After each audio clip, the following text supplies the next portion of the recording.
સુરતમાં 7 વર્ષની બાળકીની દીક્ષાને લઈને સર્જાયેલો વિવાદ હવે સુરત ફેમિલી કોર્ટમાં પહોંચ્યો છે, જ્યાં બાળકીના પિતાએ દીક્ષાની વિધિઓ પર રોક લગાવવાની માંગ કરી છે।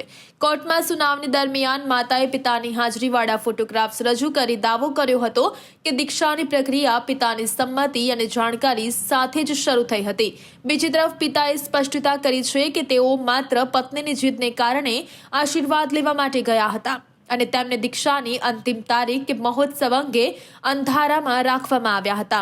બંને પક્ષોની દલીલો અને કાયદાકીય ગૂંચને ધ્યાને રાખી હાલ કોર્ટના આદેશથી દીક્ષાની તમામ વિધિઓ મોકૂફ રાખવામાં આવી છે। આમ નાની વયની બાળકીના ભવિષ્યને લઈને માતા પિતા વચ્ચેનો આ જંગ અત્યારે કાયદાકીય તપાસ હેઠળ છે।